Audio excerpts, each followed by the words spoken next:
Here at the AnomicAge, we know that these times of uncertainty are stressful. It is incumbent upon all of us to put our fears first and bow down to government tyranny. Gone are the days of freely leaving your home, working, and social interactions. In exchange for safety, we will trade liberty. At the AnomicAge, we understand. However, just in case you want to get off your knees and stop being a sniveling coward, check out the JohnAge project at AnomicAge.com.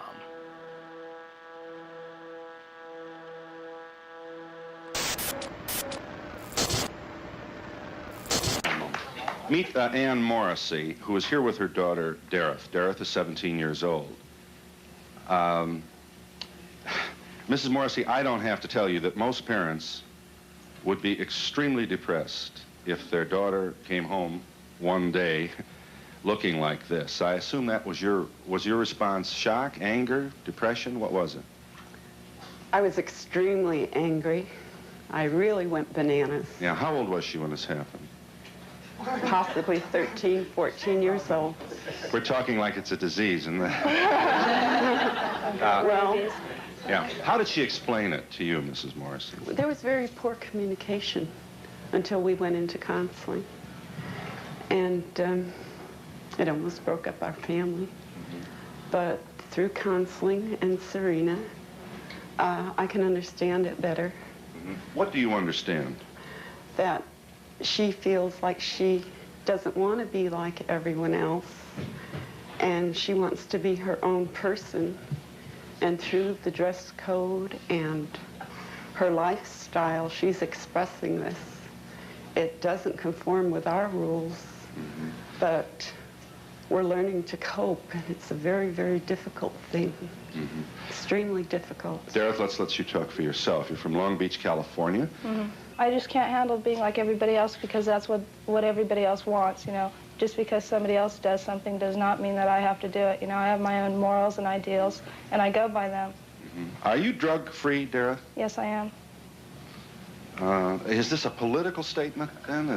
Do you have some misgiving about the society that you see? Yeah, there's a lot of problems, you know. A lot of the people are really aware of what's going on, you know, and I don't like it, you know.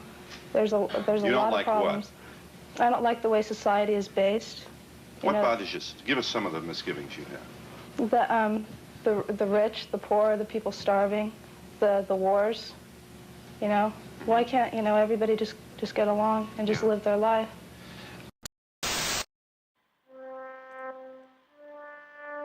Here at the AnomicAge, we know that these times of uncertainty are stressful. It is incumbent upon all of us to put our fears first and bow down to government tyranny. Gone are the days of freely leaving your home, working, and social interactions. In exchange for safety, we will trade liberty. At the AnomicAge, we understand. However, just in case you want to get off your knees and stop being a sniveling coward, check out the JohnAge project at AnomicAge.com.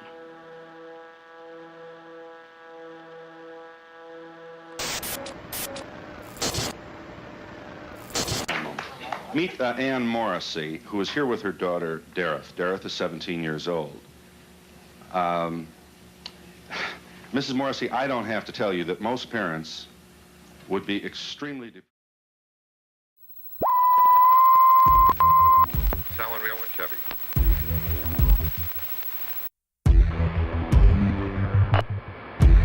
Propagating truth in a world of lies. You are listening to the JohnAge Project.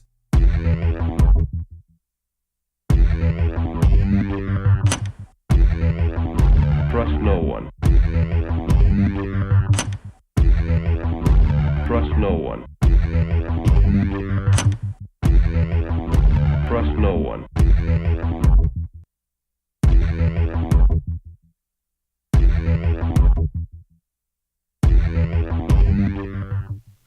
You found it. You're here.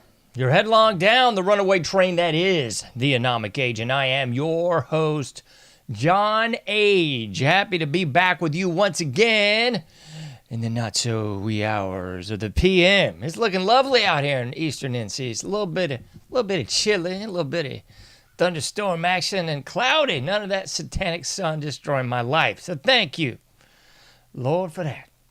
Please check out AnomicAge.com if you've not already done so. Like all the likes, subscribe to all the subscriptions. PayPal.me/AnomicAge, Patreon.com/AnomicAge as well. That's the best way you can find all things me. Like all the likes, subscribe to all the subscriptions, as I always say. Feel free, free iPhone app, free Android app, all that and so much more. If you're new to this on YouTube, check out the website. It's got everything that you could ever hope to find on the AnomicAge. So many shows you'll never see on that platform. So check all that out. I don't know why. Well, I tongue-in-cheek. I don't know why. My YouTube account is pretty much frozen, dead in the water, and otherwise not getting bleep in the way of traffic. Well, that's probably because they kicked me off about 5 years ago. And so now they're probably just giving me the courtesy pat on the head like a good slave. You could come back on plantation. You know, you can make us some money, but you can't really get any views or make any money yourself. That's really what's up with the YouTube. That's all right. That's cool. I know I took a few month hiatus off after the death of my father. I might do it again. But here I am, and there you are. So let's delve right into the deep end of the pool today, shall we? We certainly shall. We'll get into this one today. And I hesitated to bring this up because it's just kind of silly, but, you know, always just kind of funny, too. That old Vandals thing. Now, you funny, too, from the Vandals. Peace Through Vandalism record. So there we go. I'm going to talk a little bit about the Breakfast Club today. No, not that. Sorry, excuse for a show. But the actual movie that's really good. A lovely JohnAge classic, if I'm not mistaken. The Breakfast Club. I'm going to talk a little bit about that in the context of a recent interview from Deadline.com. I'll put it on the screen for you. Molly Ringwald explains why she doesn't personally believe in remaking The Breakfast Club. Well, that's good news, Molly. That's something we agree on, because I don't think you should remake any of these old movies. I think every time that a movie is remade, it is disastrously destroyed in the deplorable dung pile of wokeness. And please, do not destroy The Breakfast Club. They've destroyed so much. By they, I mean, you know, they. The people controlling Hollywood. Who are they called? The globalists. The globalists destroy it all. Let's put it on the screen for you, though, folks. Here we go. Molly explains she doesn't personally believe in remaking The Breakfast Club. Lovely. Personally, I condone and appreciate those sentiments, Molly. Here we go, though. Here we go.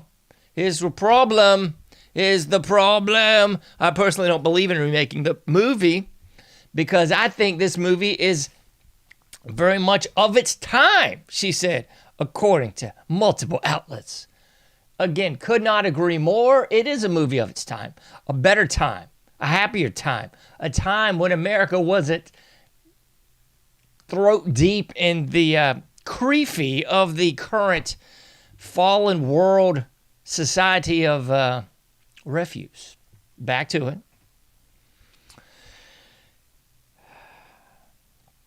You know, it's a very white, this movie. You know, it's very white, this movie. You don't see a lot of ethnicities. We don't talk about gender, none of that. And I feel like that really doesn't represent our world today. Woo, woo. So, based on other comments from Molly Ringwald, I assume, and otherwise believe, that she is part of the woke mafia of Hollywood. I can't really understand why they keep choosing just her to talk about the Breakfast Club, as if there weren't how many other actors and actresses in the movie Cuatro Personas en la Película de Breakfast Club. Yeah, there were. The director, I mean, we got really big name people in the film, but she, I guess being the alpha female, is the one solely chosen to talk about the movie. Anyway, somebody's going to say, well, because she was the star of the film and the stuff is, I don't know. I feel like that movie was carried by the full cast because each one of those characters was integral to the movie. You couldn't have Molly without Judd. You couldn't have Emilio without, how it goes. You got to have all those pieces together or it just don't work. It's like Jaws without Roy Schneider. It just doesn't happen. So here we go again. We got more demonization of Los Blancos.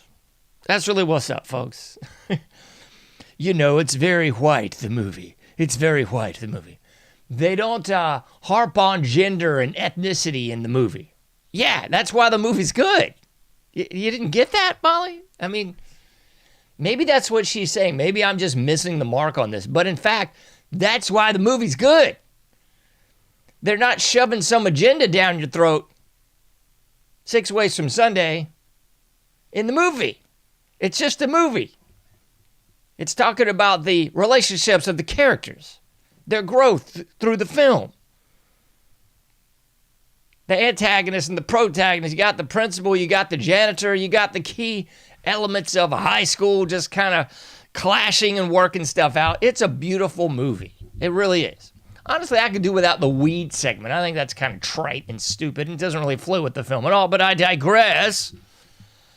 That's why the movie's good, Molly, because they don't do what they do today in Hollywood. It is a simpler time. It is a better time. It is a better movie than anything put out today. And they ruin everything. The globalists, right? Ruin everything. Yeah, the chosen people that are controlling Hollywood and the media and everything else. Whatever they are. That's why the Ghostbusters revamp with the all-female cast was such a titanical turd in the punch bowl. Nauseating and revolting on every level. Every single superhero movie, every single comedy, every single movie, it's the same old song. It's just the same old song. To parlay a little digital underground into the vernacular of the day. It's the same old woke, regurgitated, divisionary nonsense where everybody harps on their victimhood and gets victim credits. How many victim credits do you have? I'm a black female lesbian, and I'm a Muslim too. But that's how it goes. You got a bunch of victim credits on that one.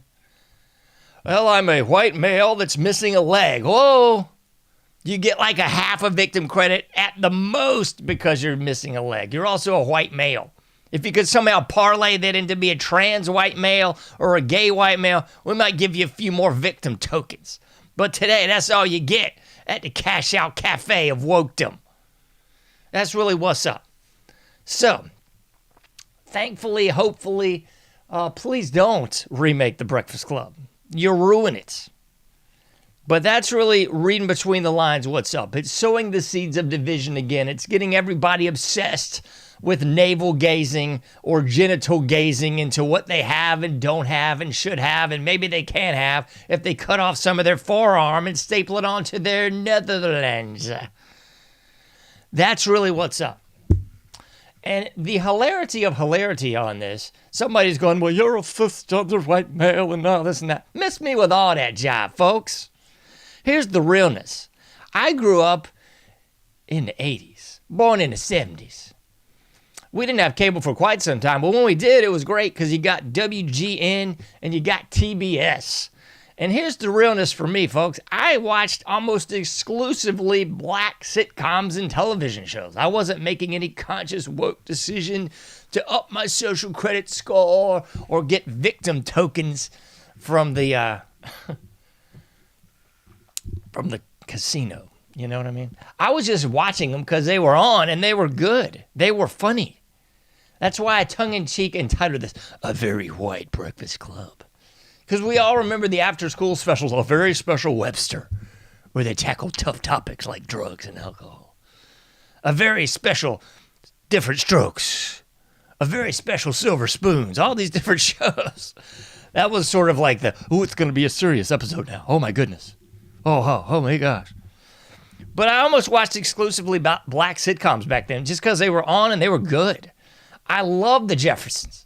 Love Good Times. Love What's Happening. I liked Benson even to a small degree. I didn't like Benson that much, but you know. What's Happening, Good Times, the Jeffersons.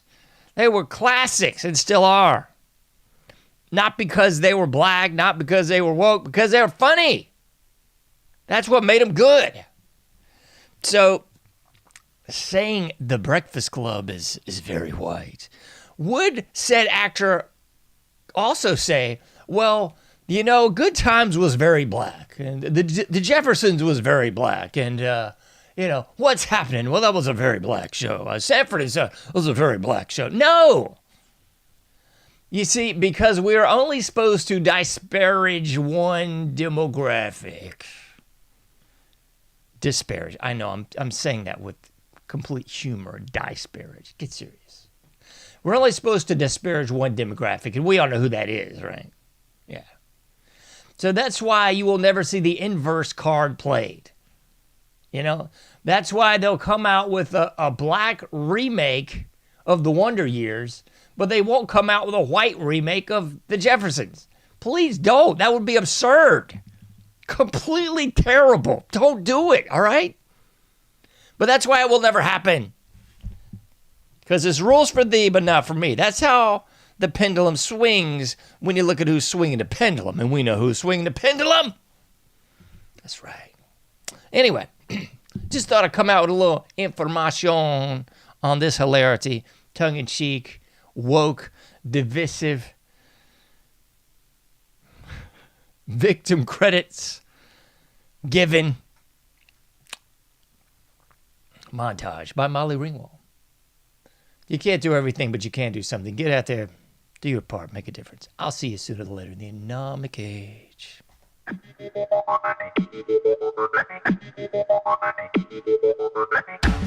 Thank you for listening to the AnomicAge, a JohnAge project. For past shows, further info, and to comment, go to AnomicAge.com.